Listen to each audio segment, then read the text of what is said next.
Hello students, मैं मनीष राठौर और आज का हमारा टॉपिक है एपोमिक्सिस। एपोमिक्सिस एमएससी 4 सेमेस्टर का टॉपिक है और आज हम एपोमिक्सिस के बारे में स्टडी करेंगे।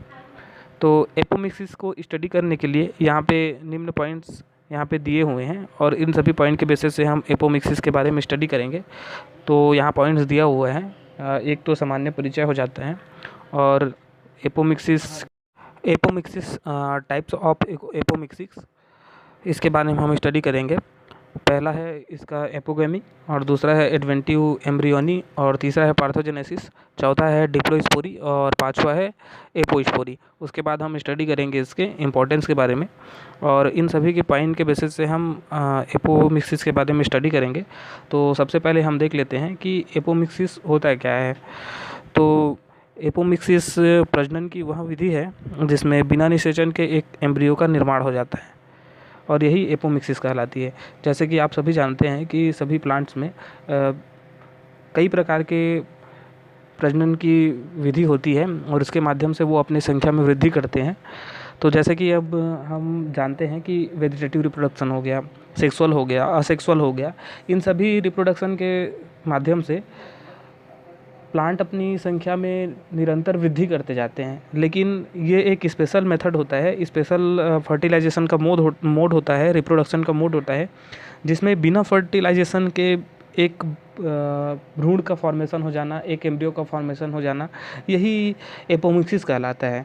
और देखते हैं हम कि एपोमिक्सिस को और किस तरीके से हम समझ सकते हैं, क्योंकि हम जानते हैं कि सभी जितने भी प्लांट्स होते हैं उसमें वेजिटेटिव हो गया और सेक्सुअल, असेक्सुअल और सेक्सुअल रिप्रोडक्शन के बारे में हम थोड़ा सा चर्चा कर लेते हैं। तो इसमें क्या होता है, एक फीमेल गैमेट और मेल गैमेट दोनों एक दूसरे से जब मिलते हैं तो दोनों मिलने के बाद एक आगे चल के फ्यूजन होता है। फ्यूजन होने के बाद एक एम्ब्रियो का फॉर्मेशन करते हैं। लेकिन एपोमिक्सिस में ऐसा बिल्कुल भी नहीं होता। इसमें बिना किसी प्रकार का निषेचन हुए, ना कोई एक दूसरे से मिल रहा है, ना किसी प्रकार का फीमेल मिल रहा है, ना मेल मिल रहा है, ऐसा कुछ भी नहीं होता। किसी भी प्रकार का निषेचन नहीं होता। लेकिन ये रिप्रोडक्शन का एक पार्ट होता है, एक स्पेशल मोड होता है, लेकिन इसमें किसी प्रकार का निषेचन की क्रिया नहीं होती और बिना निषेचन की क्रिया होने के पश्चात भी एक एम्ब्रियो का फॉर्मेशन हो जाता है और आगे चल के डेवलप करके एक प्लांट का फॉर्मेशन कर लेता है। तो इस तरीके का जो भी मेथड होता है वो एपोमिक्सिस कहलाता है। अब उसके बाद हम देखेंगे टाइप्स ऑफ एपोमिक्सिस में। टाइप्स ऑफ एपोमिक्सिस में सबसे पहले हम स्टडी करेंगे एपोगेमी के बारे में। तो एपोगेमी क्या होता है? तो एपोगेमी में यह एक मेथड है और इस मेथड में भ्रूण का विकास अंडकोश को छोड़कर युग्मोद्भिद को किसी भी कोशिका से होता है और इस प्रकार से उत्पन्न जो भ्रूण होते हैं वो बीजाणुद्भूत के रूप में वृद्धि करता है।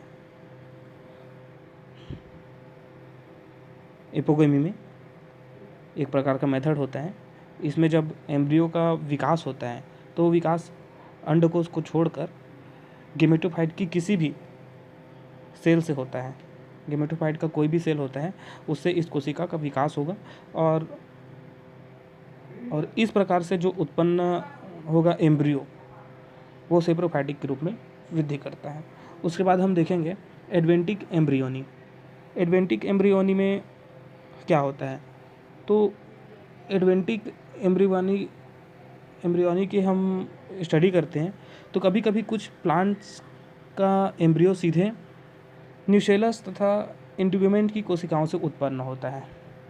कभी कभी कुछ पादप ऐसे होते हैं जिनका जो एम्ब्रियो जो रहता है वो न्यूशेलस और इंटीग्यूमेंट की कोशिकाओं से उत्पन्न हो जाते हैं, तब इसे अप्रस्थानिक भ्रूणता कहते हैं, एडवेंटिक एम्ब्रियोनी कहते हैं। जैसे कि नींबू की इस विधि द्वारा प्राकृतिक रूप से प्रजनन होता है। जो नींबू का प्लांट होता है इसमें इस प्राकृतिक रूप से इसका रिप्रोडक्शन होता है नींबू के प्लांट में। उसके बाद हम देखते हैं पार्थेनोजेनेसिस। पार्थेनोजेनेसिस क्या होता है? प्रजनन की वह विधि है जिसमें ओवम, अंड या मादा युग्मक बिना निषेचन के एम्ब्रियो एवं नए पादपों में विकसित हो जाता है। इस प्रकार की विधि में जो मादा युग्मक होता है वो निषेचन के बिना ही एम्ब्रियो और नए प्लांट्स में विकसित हो जाता है। और अध्ययन के दौरान यह देखा भी गया था कि अनिषेक जनन पार्थेनोजेनेसिस के लिए परागण का होना अनिवार्य है। जो पॉलिनेशन की जो प्रोसेस होती है वो होना अनिवार्य है। यह एक उत्तेजना का कार्य करता है। यूलोथ्रिक्स, स्पाइरोगायरा तथा सोलेनेसी और कंपोजिटी कुल की कुछ जातियाँ में इस विधि द्वारा प्रजनन होता है। ऐसा देखा गया है कि इस प्रजनन से बने पौधे सामान्यतः छोटे एवं बंध्य होते हैं। कभी कभी कुछ पौधों में बगैर निषेचन के अंडाशय सामान्य फल के रूप में विकसित हो जाता है। इस प्रकार के फल निर्माण को पार्थेनोकार्पी कहते हैं। इसके एग्जाम्पल आ जाएंगे केला, सेब, अंगूर, नाशपाती, पपीता, अमरूद आदि में प्राकृतिक रूप से पार्थोजेनेसिस की प्रोसेस होती है। उसके बाद हम स्टडी करेंगे डिप्लोस्पोरी की। डिप्लोस्पोरी में क्या होता है, इस प्रकार का जो मेथड होता है उसमें द्विगुणित जो एम्ब्रियो सेक होता है, महाजीवाणु मातृकोशिका मेगास्पोर मदर सेल से बगैर मियोसिस ड्यूजन के एम्ब्रियो का निर्माण हो जाता है। एरिबा टोमेंटोसा में इस प्रकार का प्रजनन सामान्य रूप से पाया जाता है। उसके बाद हम स्टडी करेंगे एपोस्पोरी। एपोस्पोरी में क्या होता है, जब द्विगुणित न्यूसेलस या किसी अन्य कोशिका में द्विगुणित भ्रूणपोष उत्पन्न हो जाता है तब उसे एपोस्पोरी कहते हैं। जैसे कि संतरा और आम में इस प्रकार का प्रजनन पाया जाता है।